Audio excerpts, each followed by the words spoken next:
Kaisar Agung Dao bela diri. Saya tidak tahu di mana putranya berada. Menghadapi pertanyaan Luo Xiu, Kaisar Yuan Tiansheng menarik napas dalam-dalam dan memberikan jawaban negatif. Tidak masalah jika kamu tidak memberitahuku. Tidak peduli rencana dan perhitungan apa yang kamu miliki di Gunung Qingling, selama kamu adalah musuhku, kamu hanya akan mati. Tombak hitam di tangan Luo Xiu perlahan terangkat. Ujung tajam bilah senjata dan niat membunuh yang dingin mengunci Kaisar Yuan Tiansheng dengan erat, membuat tubuhnya terasa seperti tertahan dan tidak bisa bergerak. Dihadapkan pada ancaman hidup dan mati, wajah Kaisar Suci Yuan Tian berubah drastis. Luo Xiu, apakah kamu benar-benar ingin menjadi musuh Gunung Qingling kita? Kamu tahu, Gunung Qingling kita memiliki warisan yang panjang, dan ada banyak orang suci yang kuat. Kaisar, dan bahkan ada beberapa tuan suci nenek moyang super yang bertanggung jawab.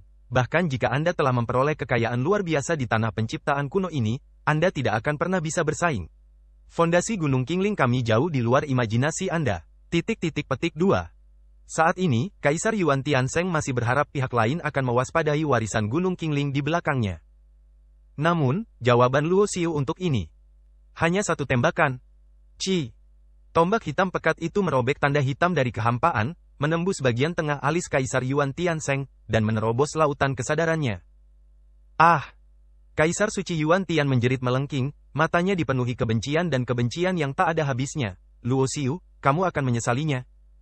Saya tidak tahu apakah saya menyesalinya, tetapi Anda tidak akan memiliki kesempatan untuk melihatnya.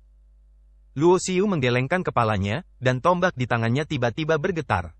Dengan keras, lautan kesadaran Kaisar Yuan Tiansheng hancur, dan kepalanya meledak.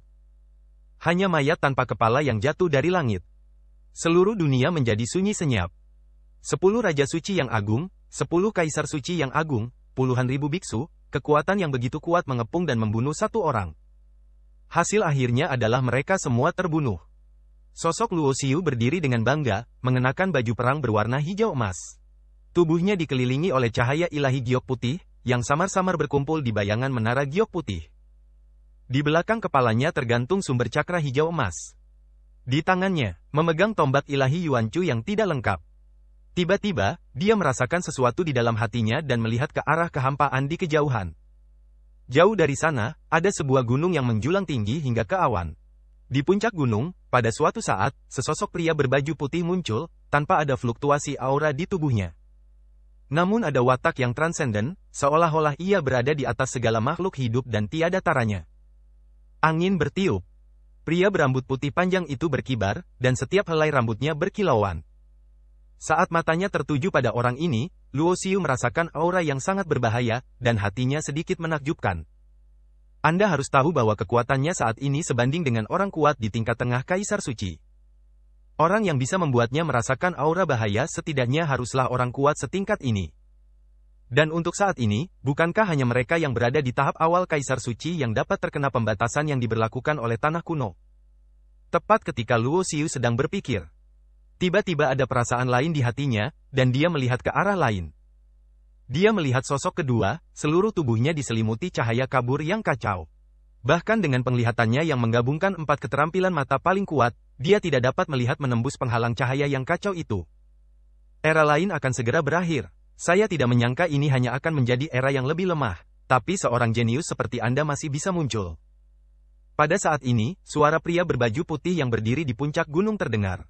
Meski dia jauh, suara itu bergema dengan jelas di telinga Luo Xiu. Setiap kata dan suku kata dapat didengar dengan jelas. Dari perkataan pihak lain, Luo Xiu memiliki beberapa tebakan bahwa pihak lain tersebut sepertinya bukan berasal dari era ini. Anda menebaknya dengan benar, saya berasal dari zaman kuno. Di negeri kuno bernama Harapan ini, saya telah tidur selama beberapa tahun yang tidak diketahui, dan saya baru saja bangun sekarang. Era ini akan segera berakhir lagi. Tanah kuno akan terbuka untuk terakhir kalinya, dan ciptaan terhebat juga akan muncul. Itu sebabnya saya bangun. Pria berbaju putih itu berkata dengan santai. Aku melihatnya perlahan mengangkat tangannya, mengarahkan jarinya ke dalam kehampaan, dan sebuah tanda misterius mengembun, bersinar seperti bintang di langit biru abadi. Tao paling kuno diwujudkan dalam rune. Rune misterius ini berisi Tao pria berbaju putih. Kekuatan yang terkandung di dalamnya berbeda dengan kekuatan tatanan tanpa akhir, tetapi sebanding dengan tatanan tinggi di era tanpa akhir. Dengan kata lain, budidaya dan alam pria berkulit putih ini setara dengan alam Kaisar Suci di era tanpa akhir. Kaisar suci yang tidur di tanah kuno ini pada akhir zaman paling kuno? Berdengung. Di saat yang sama, di sisi lain, aura sosok yang diselimuti cahaya kacau muncul, dan teratai biru muncul di sampingnya. Pesona Tao yang misterius sedikit bersaing dengan aura rune pria berkulit putih. Akhir dari setiap zaman juga melambangkan dimulainya sebuah zaman baru. Ketika yang tertua berakhir, tanah kuno yang ditinggalkan disebut harapan.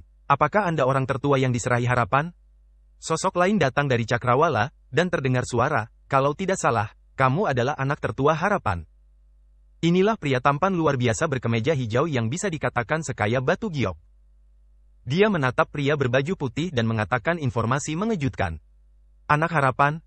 Luo Xiu tidak berbicara, hanya mendengarkan dengan tenang. Kamu harus menjadi anak dengan harapan tanpa akhir. Pria berkemeja biru mengalihkan pandangannya ke orang yang diselimuti cahaya kacau. Setiap zaman tidak mau berakhir, dan takdir suatu zaman diberkahi pada seorang pemuda dengan potensi yang tak terhingga. Oleh karena itu, setiap anak harapan adalah beruntung, bukan malang, dan membawa serta era rezeki dan harapan. Pria berkemeja hijau itu menggelengkan kepalanya, suaranya terdengar penuh ketidakberdayaan. Luo Xiu mendengar makna mendalam di balik kata-kata ini dan sedikit terkejut. Harapan suatu zaman disematkan pada satu orang. Anak harapan seperti itu membawa berkah suatu zaman. Betapa menakutkannya orang seperti itu? 3 orang yang muncul saat ini, bahkan jika Luo Xiu telah mencapai kondisi saat ini, dia masih tidak dapat melihat kedalamannya. Saat ini, pria berkemeja hijau menatap Luo Xiu lagi. Kamu adalah sebuah anomali, kata pria berkemeja hijau. Di zaman paling kuno, kamu juga salah satu calon putra harapan, tetapi orang-orang di zaman paling kuno itu tidak memilihmu. Di era tanpa akhir ini, kamu juga belum terpilih. Pria berkemeja biru menggelengkan kepalanya. Saya tidak mengerti apa yang Anda bicarakan. Luo Xiu mengerutkan kening. Kamu akan mengerti di masa depan. Pria berkemeja biru berkata penuh arti. Siapa kamu? Sebuah suara bertanya keluar dari cahaya kabur yang kacau. Ketika Luo Xiu mendengar suara ini, matanya sedikit menyusut, karena suara itu samar-samar familiar dan mengingatkannya pada putra suci Qingling yang belum pernah muncul. Dia adalah putra zaman dahulu, putra harapan di awal zaman kuno. Pria berbaju putih menjawab pertanyaan itu. Putra Cugu? Tidak hanya Luo Xiu, tetapi banyak biksu lain di dunia tanpa akhir juga hadir, dan mereka juga mendengar percakapan antara beberapa orang. Dalam sejarah yang panjang, tidak hanya ada 2 era, yang tertua dan yang tak ada habisnya. Yang tertua bukan berarti zaman tertua, tapi zaman purbakala terakhir. Itu melambangkan rezeki orang-orang kuat suatu zaman. Saya berharap zaman itu menjadi zaman kuno terakhir, dan tidak ada lagi akhir dan kekecewaan. Zaman itu. Awal zaman kuno adalah zaman sebelum zaman dahulu, dan juga merupakan zaman pertama yang mengalami akhir dan kekecewaan. Yang kemudian kuno dan tidak ada habisnya disebut zaman kuno awal, yang artinya zaman kuno yang asli. Kali ini, orang yang memecahkan keraguan semua orang adalah putra harapan paling kuno, pria berkulit putih. Zaman kuno paling awal adalah zaman kuno paling awal, dan zaman kuno tertua adalah zaman kuno terakhir yang kita harapkan. Sayangnya, itu berakhir pada akhirnya, jadi era tanpa akhir berarti era tanpa akhir. Sayangnya, kita masih ada, akan menghadapi malapetaka di akhir zaman. Segala sesuatu di dunia ini penuh dengan hal yang berlawanan. Menjelang akhir zaman, harapan pun muncul. Harapan ini telah diwarisi dari zaman yang paling awal hingga zaman yang paling kuno, dan telah diwarisi dari zaman yang paling kuno dan telah diwariskan hingga tak terhingga. Harapannya terletak pada negeri kuno ini.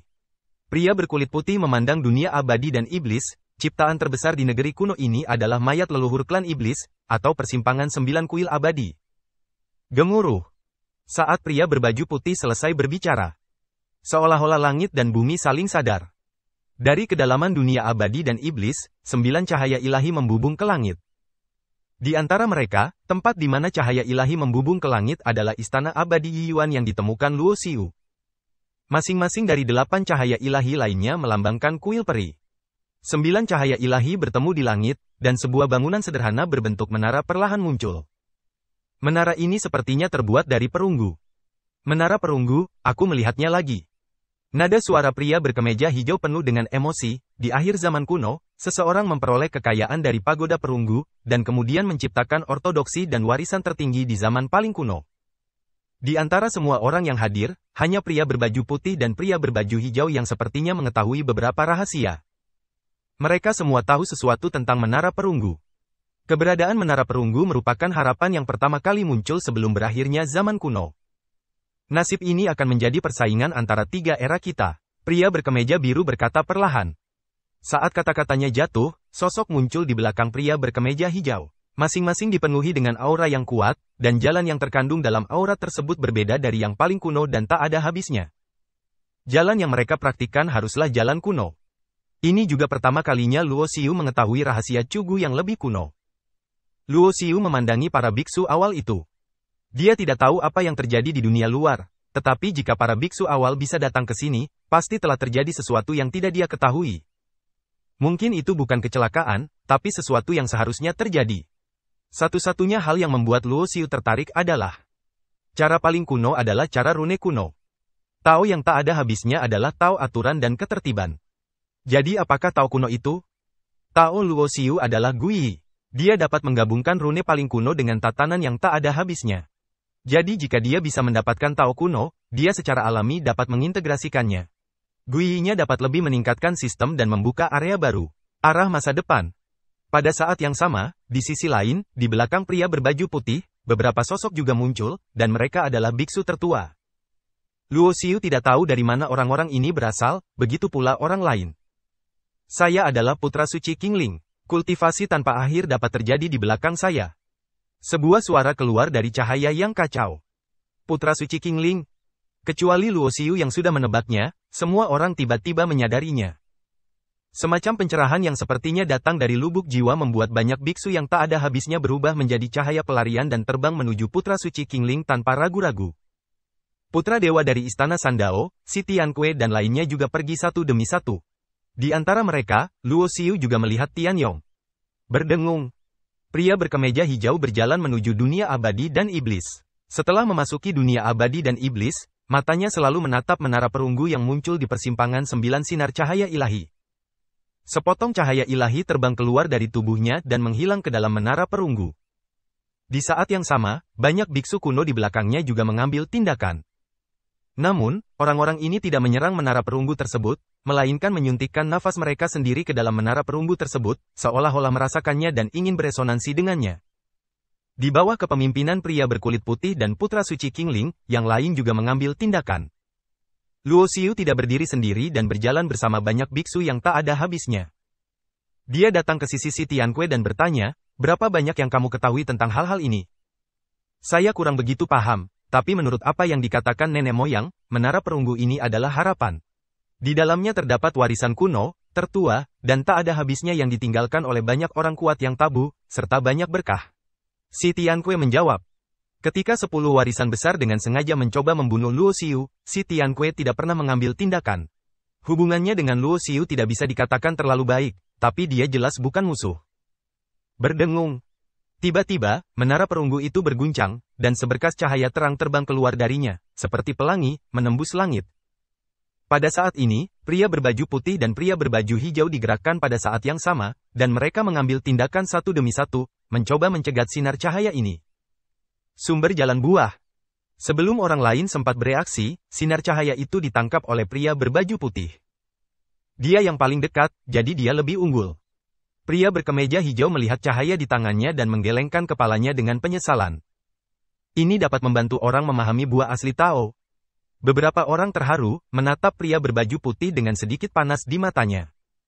Tapi tidak ada yang bertindak gegabah. Bagaimanapun, pria berkulit putih adalah putra tertua harapan, membawa berkah suatu zaman. Meski sudah lama tertidur, ia tetap tak terduga. Tepat ketika mata semua orang tertarik dengan sumber buahnya. Luo Xiu tiba-tiba merasakan niat membunuh yang dahsyat, terkunci di tubuhnya. Dia berbalik dan melihat orang yang diselimuti cahaya kacau, yang sepertinya memiliki tatapan yang menatapnya. Putra suci Qingling. Dia pernah memenggal kepala inkarnasi lawan, dan juga membunuh Raja Suci Agung dan Kaisar Suci Gunung Qingling. Kesenjangan antara kedua orang ini bisa dikatakan sudah ditakdirkan untuk berada di sisi yang berlawanan sejak dini. Pada saat yang sama, Luo Xiu juga memahami mengapa putra suci Qingling mengasingkan diri begitu lama. Ternyata dia telah diberkahi dengan keberuntungan zaman yang tiada habisnya. Berapa ketinggian yang telah dicapai oleh budidaya dan wilayahnya? Bahkan Luo Xiu juga tidak bisa memprediksinya. Berdengung. Dalam kehampaan, seorang pria jangkung berjalan keluar, matanya tertuju pada Luo Xiu, memancarkan aura yang luas dan tak terduga. Seorang kaisar suci. Saat Luo Xiu melihat orang ini, dia dapat menyimpulkan bahwa orang ini adalah Kaisar Suci, dan dia tidak berada dalam tahap awal Kaisar Suci.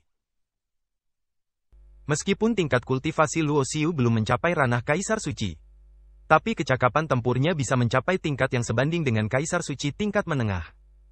Ketika Kaisar Suci yang tinggi muncul, Luo Xiu secara naluriah merasakan aura yang sangat berbahaya. Artinya pihak lain memiliki kekuatan yang cukup untuk mengancamnya. Kaisar Suci seperti itu secara alami tidak bisa berada di tahap awal Kaisar Suci, setidaknya di tahap tengah Kaisar Suci, atau bahkan di tahap Ratu Suci. Orang ini memiliki rambut panjang berwarna putih keperakan, sepasang mata yang bersinar dengan cahaya keemasan, dan aura kuat yang mengunci Luo Xiu dengan kuat. Mata Luo Xiu menyipit, ekspresinya menunjukkan kewaspadaan yang dalam, tombak hitam muncul di tangannya, dan dia memegangnya erat-erat. Dia siap untuk pertarungan hidup dan mati. Lagi pula, lawannya kemungkinan besar adalah orang kuat di tingkat Holy Queen. Ada kesenjangan besar antara orang kuat di level ini dan dia. Aku bahkan tidak tahu kapan orang kuat di alam mendiang Kaisar Suci tiba di tanah penciptaan kuno. Luo Xiu berkata dengan acuh tak acuh. Kamu terlalu banyak berpikir, tanah kuno saat ini hanya memungkinkan tahap awal alam Kaisar Suci untuk turun, dan itu cukup terbatas. Terlalu banyak orang yang tidak bisa turun. Pria berambut perak itu berkata dengan ringan. Jadi, kamu adalah makhluk dari bumi purba? Luo Xiu langsung mengerti. Bagimu, apa gunanya mengetahuinya? Seseorang memintaku untuk membunuhmu. Jika kamu ingin menyalahkanku, salahkan kamu karena telah menyinggung seseorang yang tidak seharusnya kamu sakiti. Pria berambut perak itu berkata dengan acuh tak acuh. Setelah mendengar ini, hal pertama yang terlintas di benak Luo Xiu adalah Sein Qingling.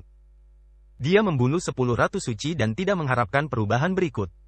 Munculnya budidaya kuno. Kedatangan yang lanjut usianya. Dan putra suci Qingling diberkati oleh nasib erat tanpa akhir dan menjadi putra tanpa akhir. Mereka yang memiliki wajah untuk mengundang orang-orang kuat di tahap akhir alam Kaisar Suci untuk mengambil tindakan adalah 3 putra harapan. Seharusnya hal itu mustahil bagi putra yang purba. Maka masalahnya terletak pada putra purba dan putra suci Qingling. Meskipun putra suci Qingling adalah yang paling mencurigakan. Tetapi Luo Xiu juga merasakan bahwa ketika putra purba memandangnya, meskipun dia tidak memiliki niat membunuh, matanya sedingin jurang. Tidak ada gunanya berbicara lebih banyak. Tiba-tiba, pria berambut perak itu mengambil tindakan, dan untayan rune misterius mengembun menjadi sebuah tangan besar. Apa yang dilakukan orang ini adalah metode yang paling kuno. Kekosongan di segala arah terkurung oleh kekuatan rune yang luas. Luo Xiu tidak dapat melarikan diri, jadi dia memegang tombak hitam di tangannya, menunjukkan sosoknya, dan membunuhnya. Berdengung. Tembakan ini menembus kehampaan dan tiba di depan pria berambut perak itu hampir seketika. Tingkat kultivasimu terlalu lemah. Meskipun kamu dapat membunuh Kaisar Suci awal, kamu ingin menyakitiku, tetapi itu tidak mungkin. Pria berambut perak itu menggelengkan kepalanya. Pada tingkat keberadaan ini, dengan jiwa daunnya yang kental, kendalinya atas dao telah mencapai tingkat yang tak terduga.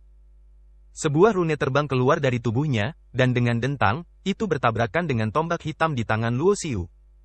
Rune itu seperti magnet, menempel pada bilah senjata, membuat senjata Luo Xiu tampak membeku dan tidak mampu didorong ke depan lebih jauh.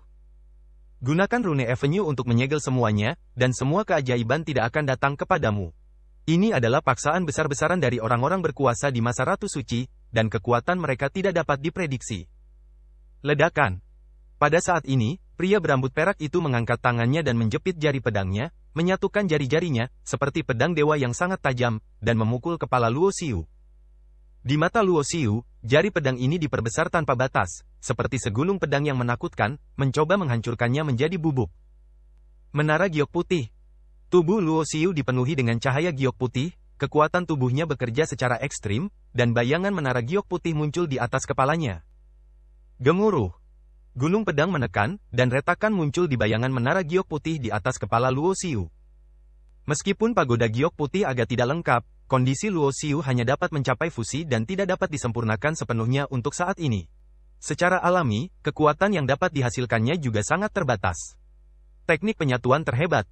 Luo Xiu berteriak, di bawah ledakan paksa, kekuatannya tiba-tiba menjadi puluhan kali lebih kuat. Ledakan. Diiringi dengan suara keras, pria berambut perak itu mendengus, dan darah menetes dari jari pedangnya yang tergabung, dan suara patah tulang terdengar. Menarik. Wajah pria berambut perak itu menjadi gelap.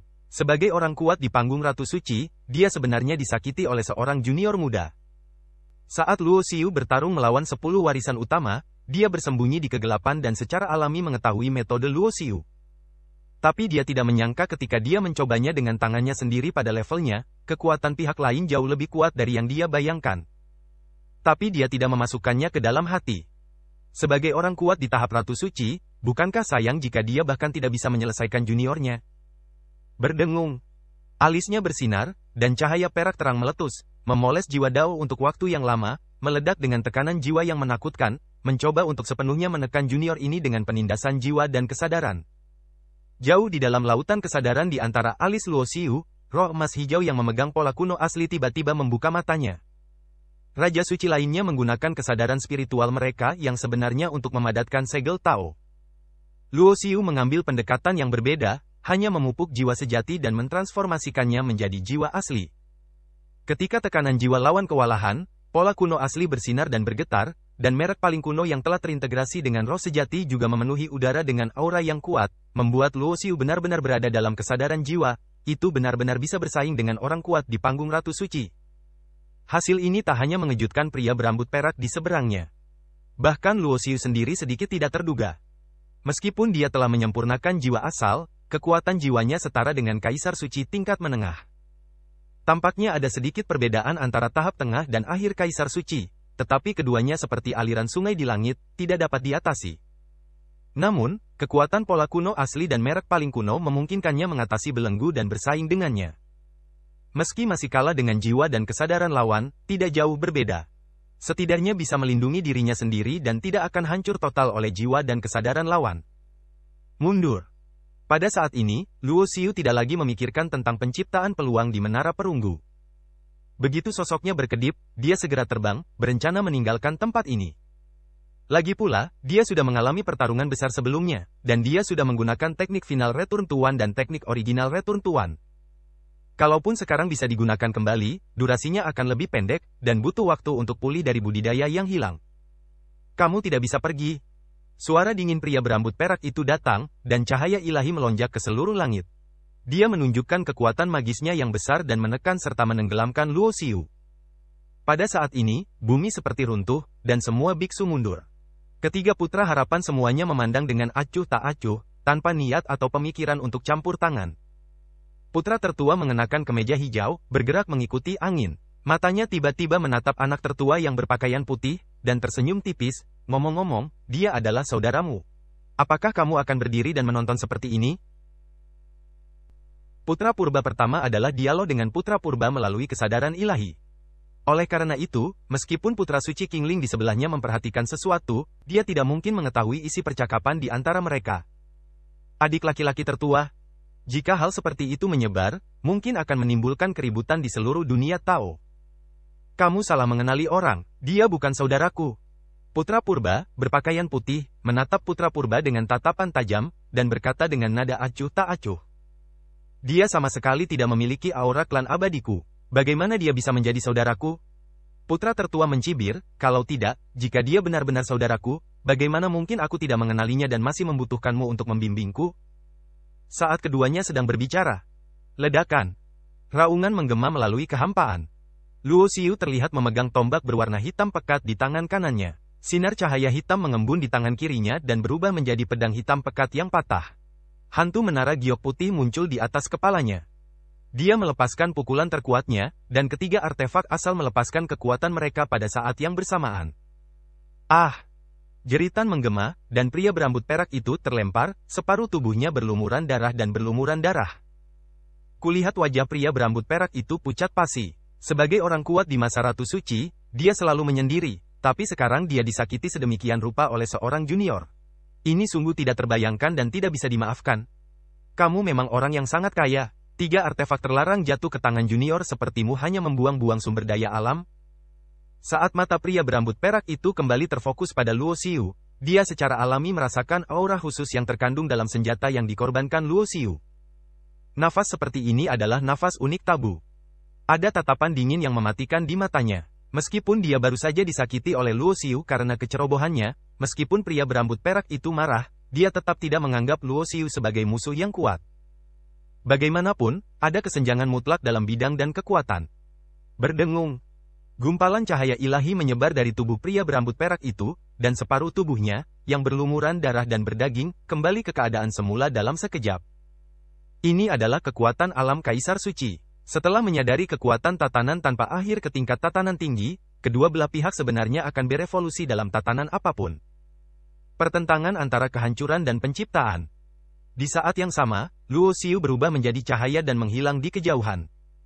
Banyak biksu yang berkumpul di dekat menara perunggu tidak melakukan gerakan apapun, dan mereka hanya menyaksikan dengan mata dingin saat Luo Xiu menjadi sasaran orang kuat di mendiang alam Kaisar Suci. Kamu tidak bisa melarikan diri. Pria berambut perak itu meraung, dan sosoknya menghilang dalam sekejap, mengejar Luo Xiu ke arah dia melarikan diri. Jauh dari menara perunggu. Meskipun kecepatan Luo Xiu sangat mencengangkan, dunia abadi dan iblis sangatlah besar, dan tidak butuh waktu lama sebelum pria berambut perak itu menyusulnya lagi. Ledakan.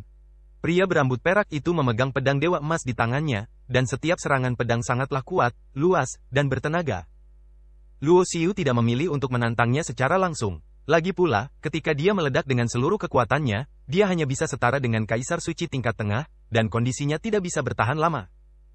Pihak lain berada di tahap Ratu Suci. Sekali terjadi konfrontasi langsung, dia hanya akan menderita kerugian. Terlebih lagi, meskipun Luo Xiu tidak mengetahui apa itu Putra Harapan, jika benar seperti yang dikatakan orang kuno, Putra Suci Qingling telah diberkati oleh keberuntungan di era tanpa akhir, maka ini adalah masalah besar bagi Luo Xiu. Jelas juga merupakan ancaman besar. Jadi dalam lingkungan dengan musuh dari segala sisi, hal pertama yang harus dia lakukan bukanlah membunuh orang, tetapi melindungi dirinya sendiri. Ledakan. Tanah ditembus, dan sosok Luo Xiu melintas dan bergegas ke alam iblis. Di alam iblis, energi iblis mengepul. Bahkan mereka yang mempraktikkan jalur iblis sendiri akan berasimilasi dengan energi iblis leluhur dan menjadi iblis begitu mereka masuk ke alam iblis jika kekuatan mereka sendiri tidak mencukupi. Sosok pria berambut perak itu berhenti, wajahnya muram. Setelah pertarungan tadi, dia secara alami tahu bahwa meskipun ada kesenjangan kekuatan antara Luo Xiu dan dia tidak dapat mengalahkan Luo Xiu dalam waktu singkat. Untuk tumbuh ke tingkat ini dalam waktu kurang dari 100.000 tahun adalah bakat yang mengejutkan. Pria berambut perak itu menghela nafas dalam hatinya. Meskipun dia dapat menembus alam iblis dengan kultivasinya, begitu dia menerobos, dia perlu menggunakan kultivasinya untuk menahan erosi energi iblis leluhur. Dengan cara ini, kekuatannya akan ditekan, dan pada gilirannya dia mungkin akan ditekan. Hilang di tangan Luo Xiu. Setelah merenung sejenak, pria berambut perak itu tidak melanjutkan pengejarannya, dan meninggalkan tempat itu dalam sekejap. Bang! Iblis ganas diledakkan berkeping-keping oleh Luo Xiu dengan sebuah pukulan. Luo Xiu membuka mulutnya untuk menghirup energi iblis yang hancur dan menelan semuanya ke dalam tubuhnya. Kemudian setelah melalui banyak proses pemurnian di dalam tubuh, akhirnya diintegrasikan ke dalam tubuh menggunakan teknik Guiyi untuk memulihkan energi yang hilang. Penanaman. Tubuh aslinya terbuat dari nafas asli yang diambil dari energi iblis leluhur. Oleh karena itu, nafas di tubuh Luo Xiu, sampai batas tertentu, berasal dari energi iblis leluhur di alam iblis ini. Oleh karena itu, di alam iblis ini, kekuatannya tidak hanya tidak akan ditekan sama sekali, tetapi dia akan menjadi lebih kuat. Secara khusus, teknik 9 iblis membelah surga yang dia praktikkan dapat mengerahkan kekuatan yang lebih besar di sini. Sayang sekali kami tidak mengejarnya. Mata Luo Xiu menyipit, pria berambut perak di alam mendiang Kaisar Suci sangat berhati-hati. Menurut perhitungan Luo Xiu, begitu lawan memasuki alam iblis, dia yakin 60% akan membunuh lawannya. Namun, pihak lain tidak mengejarnya, sehingga memberi Luo Xiu waktu untuk bernapas dan memulihkan diri. Meski aku diburu, aku mendapat cukup banyak. Luo Xiu membunuh 10 Raja Suci kali ini. Cincin penyimpanan orang-orang ini pada tahap awal dari 10 Raja Suci semuanya jatuh ke tangannya. Terutama di antara 10 Kaisar Suci, ketika 6 dari mereka dipenggal olehnya, dia mengambil jiwa Tao yang dipadatkan satu sama lain. Untuk orang-orang kuat di alam Kaisar Suci, jiwa Tao memadatkan pemahaman Kaisar Suci tentang tatanan Tao, dan juga mengandung kekuatan asal-usul tatanan tersebut. Seiring berjalannya waktu, Luo Xiu telah berlatih di alam iblis. Dengan sumber daya yang ditangkap dan jiwa 6 Kaisar Suci, tingkat budidaya Luo Xiu terus meningkat. Pada saat yang sama, orang-orang yang lebih berkuasa datang dari dunia luar. Pada awalnya, hanya biksu yang tak ada habisnya yang datang. Namun dengan munculnya menara perunggu, beberapa orang kuno paling kuno dan awal mulai berdatangan terus-menerus. Dalam tahun-tahun yang panjang dan tak ada habisnya. Totalnya telah melewati 3 era. Dari yang paling awal hingga yang paling kuno, dan kemudian dari yang paling kuno hingga yang tak ada habisnya, kini era tanpa akhir akan segera berakhir. Di akhir setiap zaman, mereka yang bertahan akan mencapai akhir zaman. Jika akhir zaman diibaratkan lautan, maka setiap zaman adalah sungai yang menghubungkan lautan. Ibarat ratusan sungai yang mengalir ke laut, akhir setiap zaman ada di satu tempat. Meski yang pertama kuno dan paling kuno sudah lama tidak ada lagi. Namun orang-orang kuat yang selamat dari dua era ini juga berkembang pesat di akhir era dan memiliki keturunan yang tak terhitung jumlahnya. Rahasia Menara Perunggu dianggap oleh semua orang kuat di 3 era sebagai ciptaan yang mengandung harapan. Oleh karena itu, kompetisi ini merupakan kompetisi antara 3 era besar. Konon ada legenda seperti itu yang beredar di penghujung zaman tersebut. Siapapun yang bisa mendapatkan rahasia dan kreasi di Menara Perunggu dapat menggunakannya untuk memutar ulang suatu era. Hari-hari damai tidak berlangsung lama. Setelah mengetahui bahwa Luo Xiu bersembunyi di alam iblis, banyak orang kuat yang datang kemudian memasuki alam iblis untuk mencari keberadaan Luo Xiu. Tentu saja, Luo Xiu tidak bisa duduk diam dan menunggu kematian. Dia bersembunyi di mana-mana di alam iblis. Ketika dia bertemu dengan mendiang Saint Emperor Realm, dia bersembunyi. Saat bertemu dengan mereka yang berada di atau di bawah tahap awal alam Kaisar Suci, dia akan membunuh mereka dan menyita sumber daya harta karun di cincin penyimpanan mereka. Sebelum saya menyadarinya, 10 tahun telah berlalu. Dalam 10 tahun terakhir, Luo Xiuli telah diburu berkali-kali. Bahkan ada beberapa kali dia terluka parah dan sekarat. Pada saat yang sama, dia dikepung oleh beberapa orang kuat di mendiang Saint Emperor Realm. Namun, lebih banyak orang yang tewas di tangan Luo Xiu.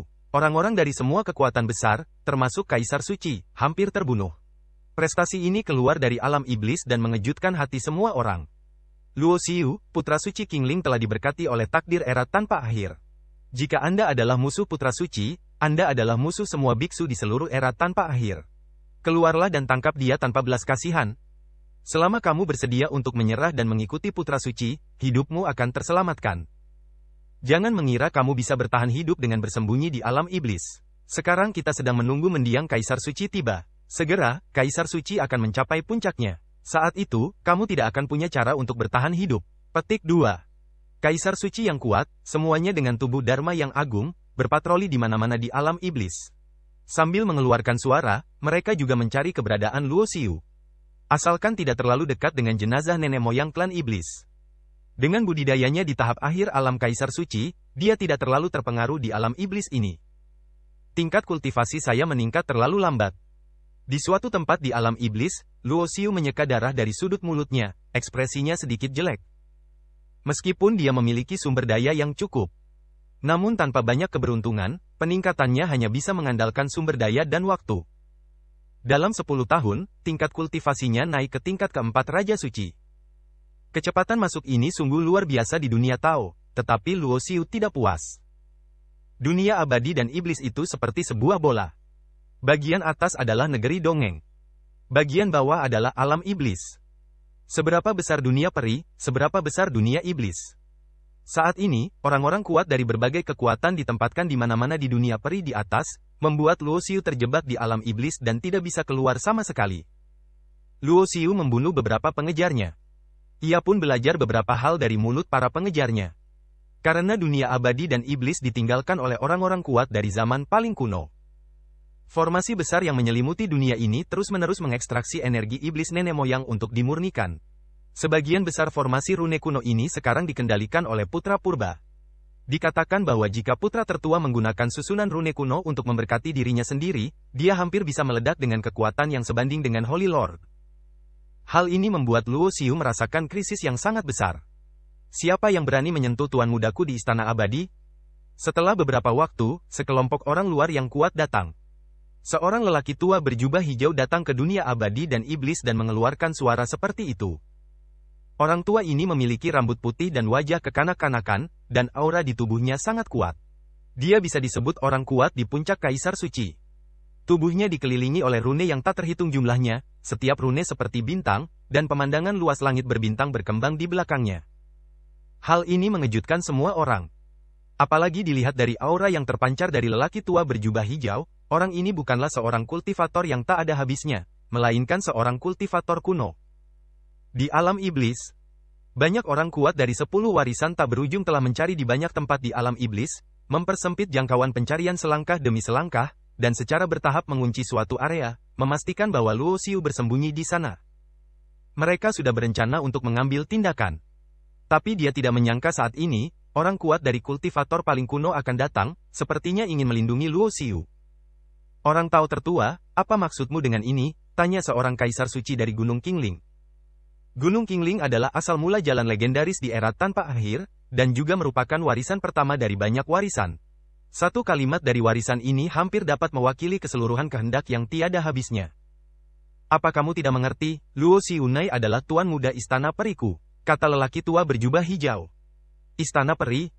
Kaisar suci Gunung Qingling sedikit mengernyit. Sejauh yang saya tahu, istana abadi terletak di kedalaman lautan kekacauan yang tak berujung dan telah ada sejak lama.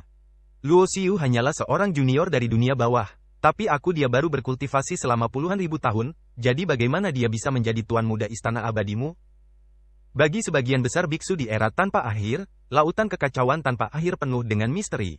Legenda mengatakan bahwa bahkan para orang suci dan bahkan yang berkuasa di alam Kaisar Agung tidak akan dengan mudah masuk ke dalamnya. Namun untuk warisan kuno seperti Gunung Qingling, terdapat juga banyak pemahaman tentang kedalaman lautan kekacauan yang tak ada habisnya. Banyak orang membicarakan tentang akhir zaman. Bahkan, akhir zaman disebut juga dengan dunia abadi. Kedalaman lautan kekacauan yang tak berujung terletak di antara zaman tanpa akhir dan dunia abadi di akhir zaman. Di tempat seperti itu, sangat dekat dengan dunia abadi, dan juga dipengaruhi oleh nafas asli dunia abadi. Ada biksu yang tak ada habisnya, dan ada juga biksu paling kuno. Adapun para biksu Cugu, mereka tidak akan muncul di lautan kekacauan, karena keberadaan Cugu sudah terlalu tua, bahkan di dunia abadi, mereka selalu memiliki status transenden. Ada juga persaingan antar era, baik itu di lautan kekacauan yang tak berujung atau di dunia abadi, persaingan terbesar adalah antara biksu tertua dan tak berujung. Orang-orang kuat di zaman kuno adalah orang pertama yang memasuki dunia abadi, sehingga mereka meletakkan dasar yang kokoh di sana dan menempati sumber daya dan suara terbesar. Belakangan, orang kuat paling kuno juga memasuki dunia abadi. Tapi sekarang, saat era tanpa akhir akan segera berakhir, bertahun-tahun yang lalu, beberapa orang kuat di tanpa akhir yang dapat melampaui era tersebut telah mulai memasuki dunia abadi terlebih dahulu, bersiap untuk dikalahkan oleh biksu tanpa akhir sebelum akhir dari era tanpa akhir. Era meletakkan fondasi. Namun, sumber daya dunia abadi juga perlu diperjuangkan. Budidaya tanpa akhir tidak memiliki kemampuan untuk bersaing dengan budidaya kuno, sehingga hanya dapat bersaing dengan budidaya paling kuno untuk ruang kelangsungan hidup. Secara alami, budidaya tanpa akhir juga akan ditekan oleh budidaya paling kuno. Kontradiksi keduanya sebenarnya sudah ada selama bertahun-tahun. Hanya saja para beku biasa tidak mengetahui hal-hal ini. Istana abadi adalah kekuatan milik kultivator paling kuno. Di lautan kekacauan, ia telah bertarung dengan kekuatan kultivator yang tak ada habisnya selama bertahun-tahun. Untuk kekuatan di dunia Tao, kekuatan yang bisa mendapatkan pijakan di laut kekacauan jauh lebih kuat dari yang dibayangkan. Lagi pula, di dunia Tao saat ini, para ahli top semuanya telah pergi ke lautan kekacauan atau dunia abadi. Satu-satunya orang yang berkuasa dalam warisan utama di dunia Tao adalah Tuhan Suci. Tetapi ada banyak kekuatan yang memiliki pijakan di laut kekacauan, dan alam Kaisar Suci hanya segelintir orang, dan Tuan Suci biasa bukanlah apa-apa. Adapun Istana Peri. Dikatakan bahwa penguasa istana dari Istana Abadi adalah orang yang berkuasa di alam Kaisar Agung. Dia awalnya adalah seorang kultivator tanpa akhir, tetapi dia menerima warisan paling kuno dan menjadi seorang kaisar kuno. Saya pikir Anda pasti salah paham. Luo Xiu adalah kultivasi kita yang tiada akhir, bukan kultivasi yang paling kuno. Jadi, kamu akan menjadi musuh istana peri kami? Ledakan. Energi iblis di seluruh dunia iblis mengepul dan bergetar. Orang tua berjubah hijau itu melangkah maju dengan satu langkah, tubuhnya melonjak karena kultivasi. Rekan Tao dari Istana Abadi, bukankah menurutmu kamu terlalu sombong? Luo Xiu telah bangkit hanya dalam puluhan ribu tahun, dan dia pasti memiliki rahasia besar. Jika kamu, Istana Abadi, juga ingin berbagi sepotong saja, sup, itu bukan ide yang buruk, kata seorang kaisar suci dari klan roh. Itu benar, meskipun warisan Tao kami tidak sekuat Istana Abadi Anda, ada banyak orang kuat seperti kami di lautan kekacauan. Kami bukanlah sesuatu yang dapat dimanipulasi oleh Istana Abadi Anda sesuka hati. Pada saat yang sama, penganut Tao yang kuat dari 10 warisan utama tiba dan juga memasuki alam iblis, menghadapi orang-orang kuat dari Istana Abadi.